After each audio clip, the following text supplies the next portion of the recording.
Selamat datang di Motion Comic Sistem Indra. Petunjuk penggunaan, lihatlah video motion comic mulai dari awal video hingga akhir video. Motion comic dapat dilihat secara individual maupun kelompok melalui perangkat digital, dan motion comic dapat digunakan dalam pembelajaran daring atau luring.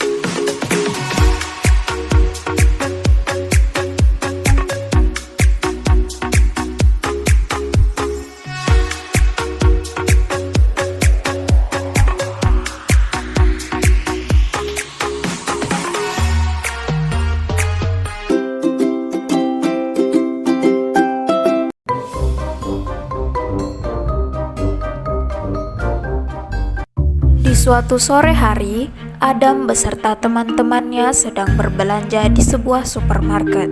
Setelah mereka selesai berbelanja, hujan turun dengan deras.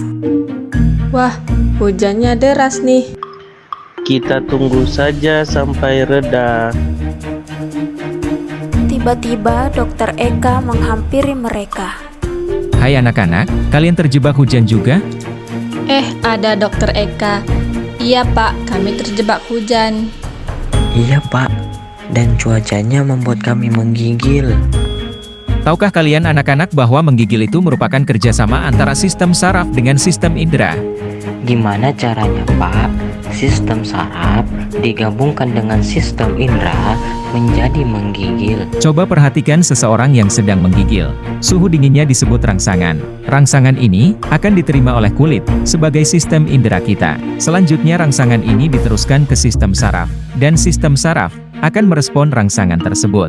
Responnya adalah mengirim sinyal listrik ke otak. Selanjutnya, sinyal listrik ini dibawa ke efektor. Dalam hal ini adalah otot, sehingga tubuh kita menggigil. Bagaimana cara kulit menghantarkan rangsangan itu, Pak? Rangsangan masuk melalui kulit kita dikarenakan kulit memiliki reseptor untuk mengenali rangsangan. Selanjutnya saraf akan memerintahkan otot kita untuk bergerak. Hal ini karena rangsangan yang diterima masuk melalui kulit kita. Rangsangan di kulit misalkan merasakan suhu dingin, dicubit, disentuh akan diterima oleh reseptor penerima rangsang yang terletak di bawah permukaan kulit.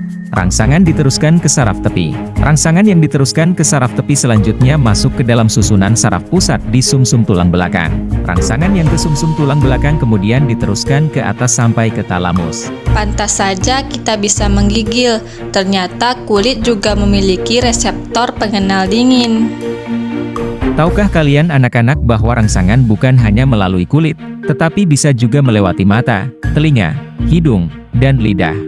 Lalu, seperti apa rangsangan yang melalui organ sistem indera lainnya Pak Dokter? Baiklah, kita mulai dari mata. Mata memiliki 4 fungsi utama yaitu melihat, melirik, berkedip, dan menangis.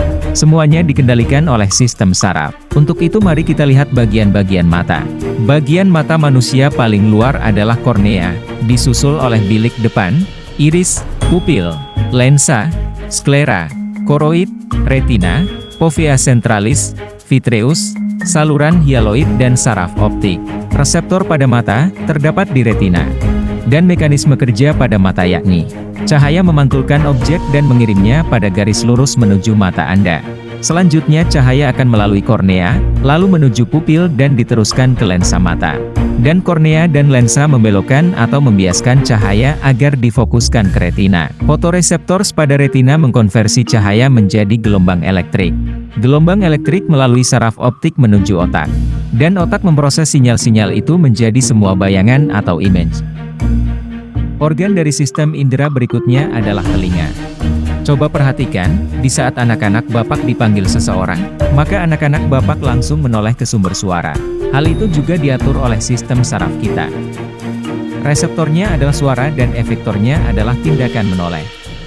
Seperti apa ya mekanisme pendengaran manusia? Mari kita bahas. Reseptor pada pendengaran terdapat pada koklea. Pertama, suara yang ada di sekitar berupa getaran atau gelombang ditangkap oleh telinga bagian luar. Selanjutnya, getaran diteruskan ke saluran telinga, sehingga memberi tekanan atau pukulan pada gendang telinga atau yang disebut membran timpani. Dan ketika gendang telinga bergetar, maka getarannya akan diteruskan ke tulang pendengaran.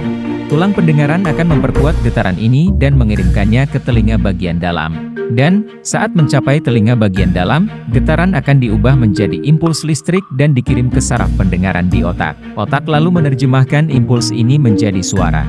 Kita lanjut ke organ berikutnya yakni hidung. Pernahkah anak-anak Bapak mencium aroma harum dan busuk? Bagaimana bisa kita membedakan aroma harum dan busuk tersebut? Semua itu dikerjakan oleh sistem saraf. Karena di hidung terdapat reseptor yakni sel olfaktori. Impuls masuk ke otak sehingga otak menerjemahkan bau. Lalu, bagaimana ya mekanisme penciuman? Mari kita bahas anak-anak.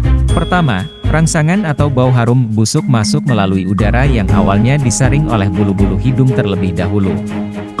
Dan, udara yang mengandung kotoran akan tersaring dan mengendap di rongga hidung. Selanjutnya udara yang mengandung rangsangan bau ini akan masuk ke dalam epitelium olfaktori dan menggetarkan mukosa olfaktori yang berbentuk seperti cairan.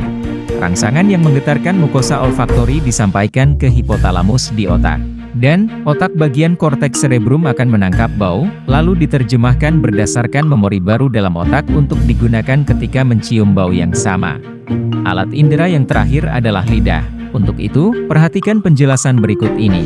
Di saat kita sedang mengkonsumsi makanan, maka, lidah kita berperan untuk merasakan makanan tersebut, baik itu rasa asam manis, pahit, asin, dan gurih. Sari-sari makanan akan bercampur dengan air liur, lalu bergerak menuju ke kuncup pengecap di lidah. Coba perhatikan, bagian lidah kita, di situ terdapat namanya papila, sedangkan kuncup pengecap jauh di dalam papila. Satu kuncup pengecap terdiri dari 50-100 sel pengecap. Sel-sel inilah yang mampu mengenali rasa asam, manis, asin, pahit, dan gurih. Kuncup pengecap pada lidah disebut reseptor atau penerima rangsangan. Rangsangan tersebut akan dibawa oleh sel-sel kuncup pengecap ini dan membawa informasinya ke otak untuk diterjemahkan. Lalu Pak, apa saja penyakit yang bisa menyerang sistem indera manusia? Penyakit pada mata, ada miopi atau rabun jauh, hipermetropi atau rabun dekat, presbiopi atau mata tua, rabun senja, buta warna, mata merah, glukoma, kebutaan dan katarak. Penyakit pada telinga, ada titinus, radang kronis dan tuli. Selanjutnya penyakit pada hidung, ada mimisan, rhintis, pilek, deviasi septum, polip hidung dan sinus. Dan penyakit pada lidah, ada kanker lidah, glostisi, burning lidah, dan kandiasis mulut. Dan yang terakhir penyakit pada kulit, ada jerawat, eksim, panu, kurap dan kusta.